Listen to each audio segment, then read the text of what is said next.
क्या आपने कभी सोचा है कि कोई आपकी जानकारी के बिना आपके दिमाग को कंट्रोल कर सकता है?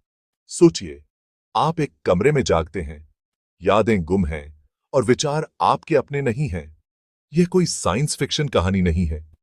यह दुनिया के सबसे सीक्रेट एक्सपेरिमेंट्स में से एक एमके अल्ट्रा के पीछे की हकीकत है।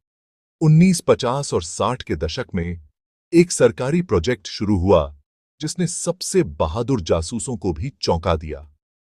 प्लान था इंसान के दिमाग को कंट्रोल करने के तरीके खोजना। यह प्रोग्राम इतना सीक्रेट था कि इसमें शामिल लोगों को भी अक्सर पता नहीं होता था कि उनके साथ क्या हो रहा है। एमके अल्ट्रा के बारे में सच्चाई कई सालों तक छिपी रही, लेकिन जब यह आखिरकार सामने आई तो दुनिया भर के लोग चौंक गए। एक सरकार अपने ही लोगों पर एक्सपेरिमेंट कैसे कर सकती है? वे इंसान के दिमाग से क्यों खेलना चाहेंगे? जैसे जैसे हम एमके अल्ट्रा के रहस्यों को उजागर करेंगे, तैयार रहें। फैक्ट्स परेशान करने वाले हैं, कहानियां रियल हैं और उनके परिणाम आज भी महसूस किए जाते हैं। एमके अल्ट्रा सीआईए, अमेरिका की इंटेलिजेंस एजेंसी का एक टॉप सीक्रेट प्रोजेक्ट था। इसका मुख्य लक्ष्य इंसान के दिमाग को कैसे कंट्रोल किया जाए, इसका अध्ययन करना। यह एक्सपेरिमेंट 1950 के दशक की शुरुआत में शुरू हुआ था, ऐसे समय में जब देश एक दूसरे की शक्तियों से डरे हुए थे। अमेरिका को डर था कि दूसरे देशों, खासकर रूस और चीन ने लोगों का ब्रेन वॉश करने के तरीके ढूंढ लिए हैं। तो सीआईए एक कदम आगे रहना चाहता था। उनका मानना था कि अगर वे दिमाग को कंट्रोल कर सकते हैं, तो वे रहस्यों की लड़ाई जीत जाएंगे। लेकिन यह कोई छोटा एक्सपेरिमेंट नहीं था। एमके अल्ट्रा में 150 से अधिक सब प्रोजेक्ट थे। अस्पताल, यूनिवर्सिटी और यहां तक कि जेलें भी इसमें शामिल थीं, कभी कभी बिना जाने टीएनए। कई निर्दोष लोग टेस्ट सब्जेक्ट बन गए। यह प्रोग्राम 20 साल से अधिक समय तक चला, बंद दरवाजों के पीछे छिपा हुआ। केवल कुछ लोगों को इसकी असली प्रकृति पता थी। बाकी दुनिया को अंधेरे में रखा गया था। यह नहीं पता था कि अंदर क्या खतरे पनप रहे थे। वर्ल्ड वॉर 2 के बाद दुनिया पर डर का राज था।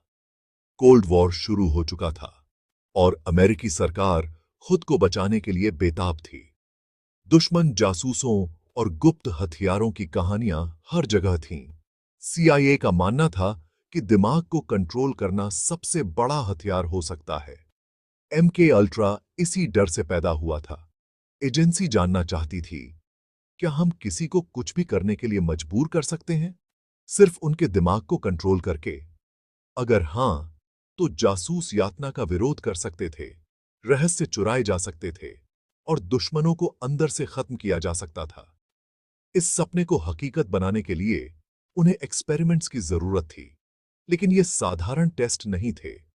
सीआईए ने ड्रग्स, हिप्नोसिस और साइकोलॉजिकल टॉर्चर का इस्तेमाल किया। अक्सर इसमें शामिल लोगों को पता भी नहीं होता था कि उनके साथ क्या हो रहा है। एमके अल्ट्रा सिर्फ साइंस के बारे में नहीं था, यह शक्ति, रहस्यों और डर के बारे में था। सीआईए सिर्फ जानकारी को नहीं, बल्कि दिमाग को कंट्रोल करना चाहता था और उसके लिए वे किसी भी नियम को तोड़ने के लिए तैयार थे। एमके अल्ट्रा में इस्तेमाल किया जाने वाला सबसे फेमस टूल एलएसडी था। यह एक शक्तिशाली ड्रग है जो आपके सोचने, देखने और महसूस करने के तरीके को बदल देता है। सीआईए को लगता था कि एलएसडी दिमाग को खोल सकता है या उसे पूरी तरह से तोड़ सकता है। उन्होंने बिना चेतावनी दिए लोगों को यह दिया, सिर्फ यह देखने के लिए कि क्या होगा। लेकिन एलएसडी तो बस शुरुआत थी। वैज्ञानिकों ने अन्य ड्रग्स, इलेक्ट्रिक शॉक और नींद की कमी का भी प्रयोग किया। कभी-कभी उन्होंने लोगों को हिप्नोटाइज किया और उनके दिमाग में नए विचार डालने की कोशिश की। दूसरी बार उन्होंने तेज आवाज या तेज रोशनी का इस्तेमाल अपने सब्जेक्ट्स को भ्रमित और कंट्रोल करने के लिए किया। कुछ लोगों को दिनों तक जगाए रखा गया, दूसरों को छोटे कमरों में बंद कर दिया गया और उन्हें बार-बार एक ही मैसेज सुनने के लिए मजबूर किया गया। लक्ष्य सरल था, दिमाग को तोड़ो, फिर उसे CIA के मनचाहे तरीके से फिर से बनाओ। ये तरीके खतरनाक और क्रूर थे। कई टेस्ट सब्जेक्ट्स को गंभीर मानसिक समस्याएं हुईं। कुछ कभी ठीक नहीं हुए, लेकिन एक्सपेरिमेंट्स जारी रहे, सब राष्ट्रीय सुरक्षा के नाम पर। कई लोग MK अल्ट्रा के शिकार हुए। कुछ सैनिक थे, कुछ अस्पतालों में मरीज थे, और कुछ सिर्फ आम नागरिक थे। एक फेमस केस फ्रैंक ऑल्सन का है, एक साइंटिस्ट जो सरकार के लिए काम करते थे। उन्हें सीक्रेटली LSD दिया गया था, और उसके तुरंत बाद रहस्यमय परिस्थितियों में उनकी मृत्यु हो गई। कनाडाई मरीजों की भी कहानी थी, जो एलन मेमोरियल इंस्टीट्यूट में थे। वे साधारण समस्याओं के लिए मदद मांगने आए थे, लेकिन क्रूर माइंड कंट्रोल टेस्ट का हिस्सा बन गए। कुछ ने अपनी याददाश्त हमेशा के लिए खो दी, दूसरे फिर कभी सामान्य जीवन नहीं जी पाए। कुछ टेस्ट सब्जेक्ट्स तो बच्चे भी थे। उन्हें ड्रग्स दिए गए और उनके माता पिता की जानकारी के बिना एक्सपेरिमेंट्स में भाग लेने के लिए मजबूर किया गया। ये कहानियां बताती हैं कि CIA कितनी दूर जाने को तैयार था। उस समय इनमें से किसी को भी न्याय नहीं मिला। उनके दर्द को सरकार के रहस्यों ने छिपा दिया था। सालों बाद ही दुनिया को उनके दुख के बारे में पता चला। MK अल्ट्रा के प्रभाव सिर्फ उसके सीधे पीड़ितों तक ही सीमित नहीं थे, पूरे समाज पर असर पड़ा। लोगों का अपनी सरकार पर से भरोसा उठ गया। कई लोगों ने सोचा, अगर यह अमेरिका में हो सकता है, तो क्या यह कहीं भी हो सकता है?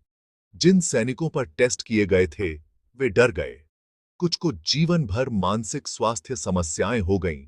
उन्हें नहीं पता था कि उन्हें ऐसा क्यों महसूस हो रहा था, जब तक MK अल्ट्रा के बारे में सच्चाई सामने नहीं आई।